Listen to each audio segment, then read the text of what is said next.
السلام علیکم، میرا نام ڈاکٹر زار ہے. میں آج لیکچر دینے لگا ہوں جو پروسٹاگلینڈنز کے بارے میں ہے. What are پروسٹاگلینڈنز؟ پروسٹاگلینڈنز بنیادی طور پر ایک گروپ ہے فیٹ سیلز کا جو جب بھی باڈی میں کوئی ٹیشو ڈیمیج ہوتا ہے یا کوئی انفیکشن ہوتی ہے تو یہ وہاں جا کر انجری سے ڈیل کرتے ہیں. وہ کیسے کرتے ہیں اور وہ میں اس کو آسان کر کے بتانے کی کوشش کرنے لگا ہوں. اور پھر میں نے ایک بنیادی طور پہ آپ کی توجہ یہاں دلانی کہ از اٹ گڈ اور از اٹ بیڈ ٹو. جب آپ موٹاپے کا ذکر کر رہے ہوتے ہیں تو پروسٹاگلینڈنز کا اس کے اندر ذکر کرنا بہت ضروری ہے. اچھا، پہلے اس سے یہ ہو گیا ایک پارٹ. اب دوسری پارٹ جس پہ ماننے لگے وہ ہے white adipose tissue WAT. White adipose tissue بنیادی طور پہ ایک ہائیلی کمپلیکس فیٹ ہے. یعنی یہ اوکے، پہلے میں آپ کو آسان کر دوں. یہ وہ فیٹ ہے جو آپ کی اسکن کے نیچے ہے، یہ بون میرو میں ہے، آرگنز میں ہے. لیکن یہ ایک مکمل، میرے نزدیک ایک مکمل اینڈوکرائن یا ہارمونل آرگن ہے. It is not a disorder, it is an organ. It was designed to be there. اب جب یہ وہاں، اور اس کا کام ہے انرجی کے اندر، آپ کو انرجی پروویژن کے لیے ہے. اس نے آپ کی پروٹیکشن بھی کرنی ہے against out side bacterial infection. Skin کے بعد وہاں پہ اس نے اس کو روکنا ہے.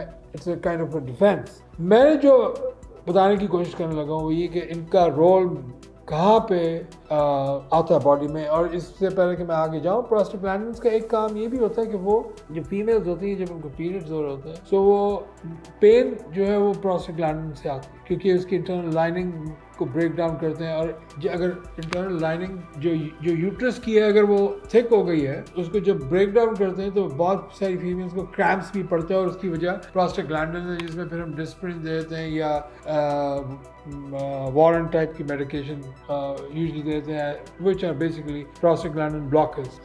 So بنیادی طور پر ان کا کام فیٹ سیلز کو میڈیٹ کرنے کا. اچھا، اب آپ پہلے یہ سمجھ لیں کہ وائٹس، یہ جو میں آپ کو لیکچر دے رہا ہوں یہ پروسٹاگلینڈنز کا رول ہے ایڈیپوز ٹیشو یا WAT. وائٹ ایڈیپوز ٹیشو کو وہ انکریز کیسے کرتا ہے؟ وائٹ ایڈیپوز ٹیشو یا جو آپ کی چربی ہے، جسے میں نے بولا وہ ایک ہائیلی ایکٹیو اینڈوکرائن وہ ہے آرگن ہے.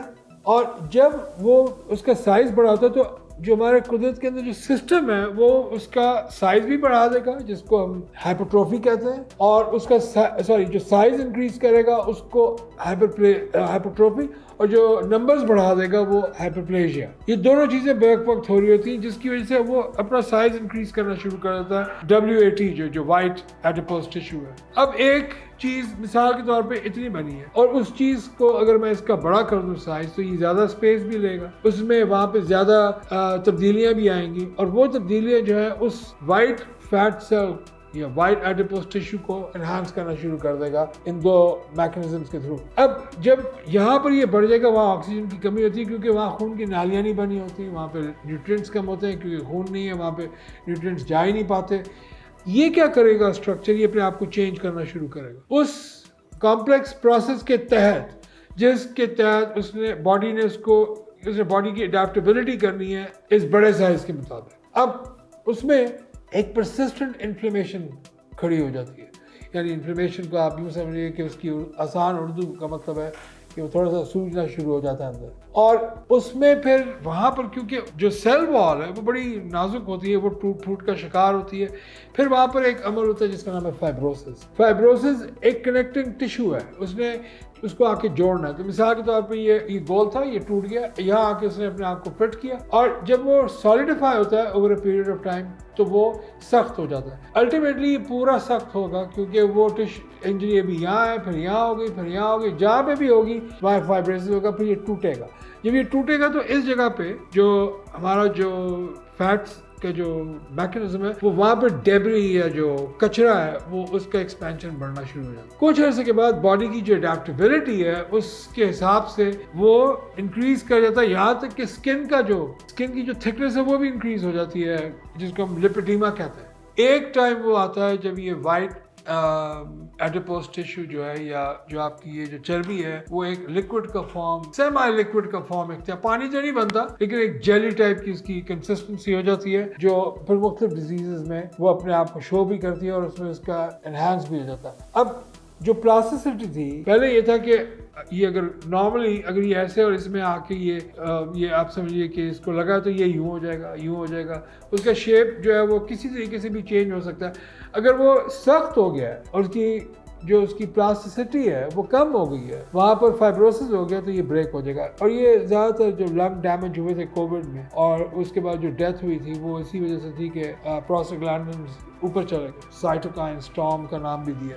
ہینس جو کوموربیڈیٹیز ہیں یعنی وہ بیماریاں جو پروسٹاگلینڈن جو موٹاپے کی وجہ سے ہوتی ہیں اس میں پروسٹاگلینڈنز کا بہت اہم رول ہے، کیونکہ ان کی وجہ سے ہی وہاں پہ سوجن ہے، انہی کی وجہ سے پھر وہاں پر انسولین ریزسٹنس آئے گی جو ٹائپ 2 ڈائبٹیز ہے.